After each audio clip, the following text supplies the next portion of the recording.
Morning friends, দেখতে দেখতে পুরীতে আমাদের এক রাত কেটে গেল। আর সকালবেলা খুব তাড়াতাড়ি উঠেছিলাম শুধুমাত্র সানরাইজ দেখবো বলে। আর এখানে উটগুলো দেখো, এক একজনের 100 টাকা। তো খুব ইচ্ছা আছে ওঠার একদিন। আর এই যে সানরাইজটা দেখে সত্যি মনটা খুব ভালো হয়ে যায়, মুগ্ধ হয়ে যায়। এত সুন্দর একটা দৃশ্য বলার মতন নয়।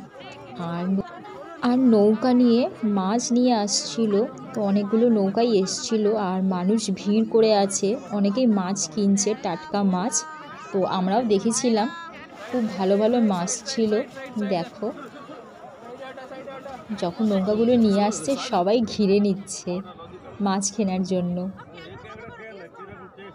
একটু সস্তায় থাকে এখানকার মাছগুলো, যারা গিয়ে রান্না করে তারা এখান থেকেই কিনে নেয়, সস্তা থাকে বলে একটু।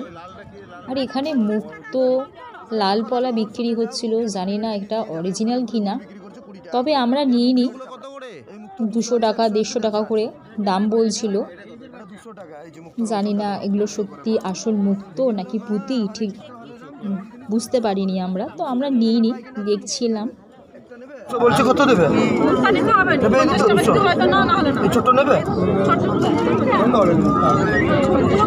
একটু হাঁটাহাঁটির পরে দেখলাম এখানে সিঙ্গারা নিয়ে যাচ্ছিল, 20 টাকার 5টা সিঙ্গারা। তো আমরা নিয়েছিলাম, খেতে মোটামুটি ভালো ছিল। আর ছিল রসগোল্লা, 1 পিস 10 টাকা। তো খুবই সফট ছিল, খেতে খুব ভালো লেগেছিল। তো সিঙ্গাড়া রসগোল্লা খাওয়ার পরে দুজনে একটু রোডে আসলাম, রোডের ফুটপাথ দিয়ে হাঁটছি, যাব শ্মশানে। শ্মশানটা একটু দেখবো, ওখানে গিয়ে তোমাদেরকেও দেখাবো, তোমরা ভিডিওটা দেখতে থাকো। ঘুম থেকে উঠে এরকম মনোরম পরিবেশে হাঁটতে কার না ভালো লাগে। আর পাপিয়াকে দেখো, মাথায় টুপি টুপি পরে বেরিয়ে পড়েছে। এই যে পুরীর স্বর্গদ্বার, এই যে পুরীর শ্মশান, এখানে চলে এসেছি। তো সকালবেলা শ্মশানের দিকে যেতে ইচ্ছা করছিল না, কিন্তু তাও পুরীতে এসেছি, পুরীর শ্মশান দেখবো না কখনো হয়।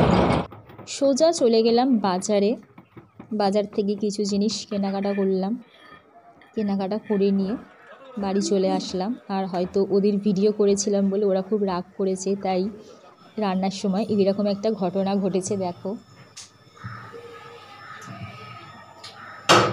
এর থেকে বেশি বেশি জিনিস সারাশিতে ধরে আমরা এই করি, সারাশি ধরে যাই দেবো কেমন হয়ে গেছে। আমি তো জানতাম না তো এই সারাশিটা এরকম হয়, সারাশিতে যেরকম ধরে নামা সেরকমভাবে নামালাম তো ধরে।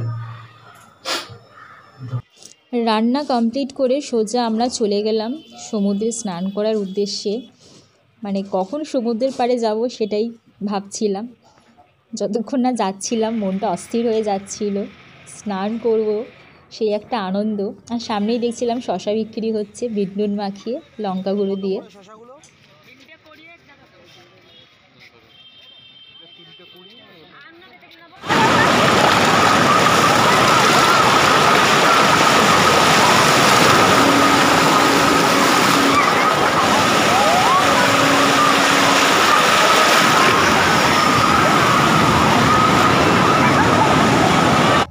স্নান করে এসে এখানে চিলি চিকেন আর ফ্রাইড রাইস লাঞ্চে হয়েছিল।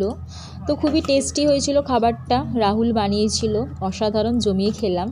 ফ্রেন্ডস, আমরা দুপুরের লাঞ্চের পরে একটু বিশ্রাম নিয়ে রেস্ট নিয়ে এখন বেরিয়েছি। আমরা যাব লাইট হাউসের দিকে। তো সমুদ্রের পাড়ে দেখলাম একটা কচ্ছপ এরম মরে পড়ে রয়েছে, দেখে খুব খারাপ লাগলো। কী আর করা যায়, যার যতটুকু নিয়তি। তো এই ছোট্ট ব্লগটা তোমাদের কেমন লাগলো অবশ্যই জানিও, অবশ্যই সাবস্ক্রাইব করো, কমেন্ট করো, লাইক দিও। সুস্থ থেকো, ভালো থেকো, টাটা।